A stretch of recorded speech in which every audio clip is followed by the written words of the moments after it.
이렇게 개개인의 특징을 고려했기에 가능한 치료였고 또 그만큼 효과도 좋았던 것 같습니다. 그럼 또 다른 치료 사례도 소개해 주시죠, 박사님. 소변과 관련돼서 다양한 불편한 점이 있어서 내원하신 60대 중반의 여성의 얘기입니다. 이분은 소변이 붉고 소변에서 거품이 많이 난대요. 또 약을 먹고 있는데 소변 이상 때문에 이 약을 안 먹으면 소변이 짙은 나무색으로 나온대요. 중하죠, 병이. 또 간혹 선지피 같은 것이 나온대요. 그래서 이런저런 검사를 했는데 자궁, 방광 모든 검사를 했는데 원인이 나오질 않는데요. 그러니까 당연히 치료법도 없는 거예요. 근데 이분이 특징적인 것은 화장실을 한 1m만 가라고 해도 벌써 소변이 나와서 너무나 고통스럽다는 겁니다. 그런데 막상 소변을 보려고 그러면 또 소변이 안 나온대요. 그래서 하는 수 없이 2년 전부터 기저귀를 차고 있답니다. 멀쩡하게 아주 이쁘게 하고 왔는데 기저귀 차고 왔대요. 기가 막힌 얘기입니다. 요실금 수술했으나 별로 효과를 보지 못했대요. 이분이 하도 기가 막히고 그러니까 아들 장가들 때까지만 살고 싶대요.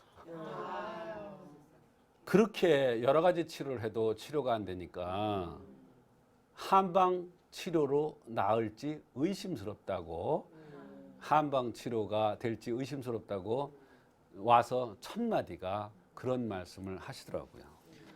네, 얼마나 고통스러우셨으면 정말 그런 이야기까지 하셨을지 그 고통이 짐작이 가질 않는데요.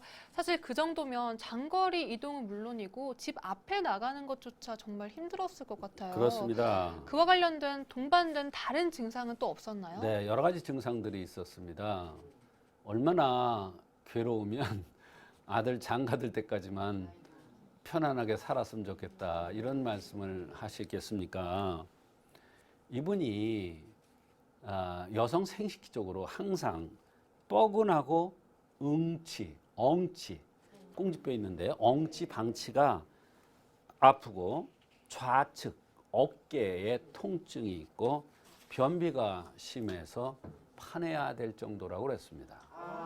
소변에 이상이 있으면서 변이 안 나와서 파내야 될 정도니까 정말 죽고 싶다고 할 정도죠.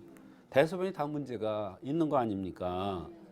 또 눈도 시원찮아서 백내장이 있어서 눈이 침침하고 잘 안 보인다.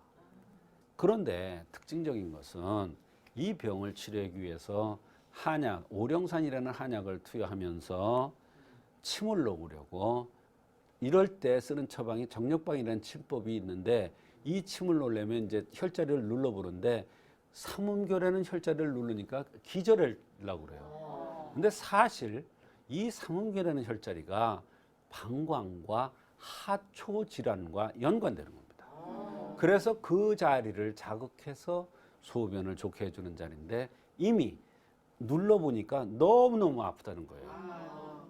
그 병이 이것 때문에 왔다는 것을 암시해주고 있는 것입니다.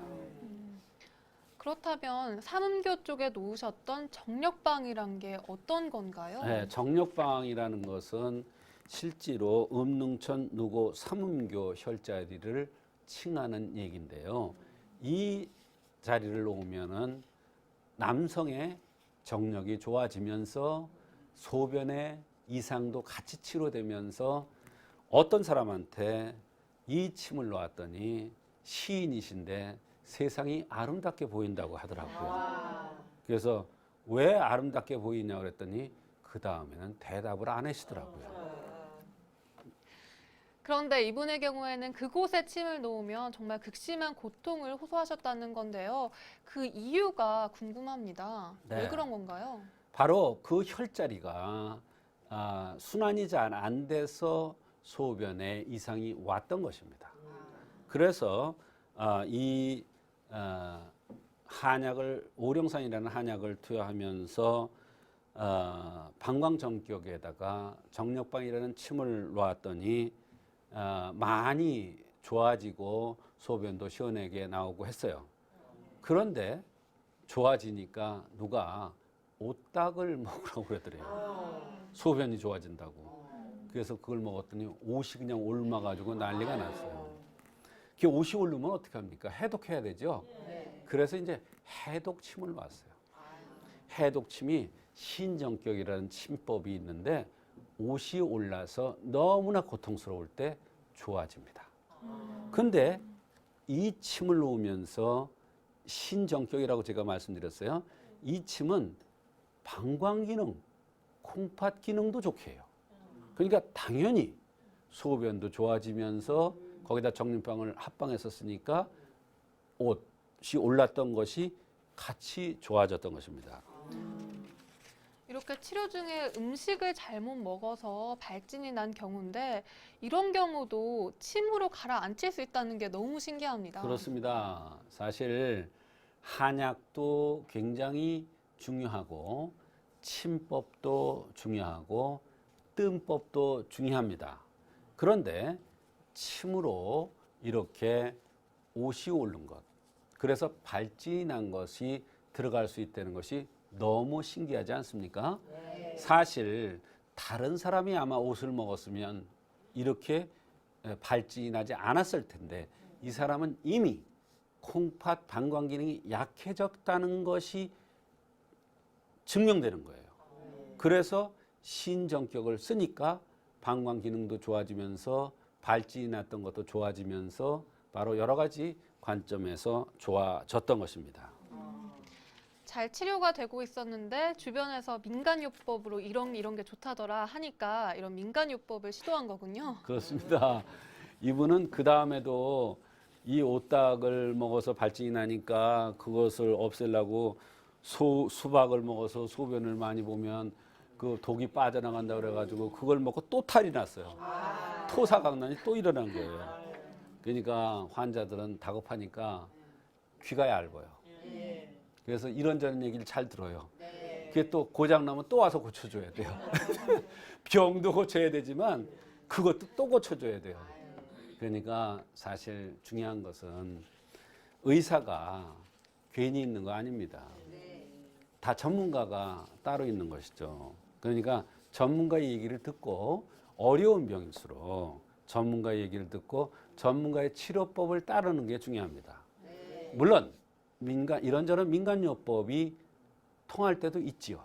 그러나 한 사람에게 통한다고 이 사람 저 사람한테 다 그것이 적용되는 게 절대 아닙니다.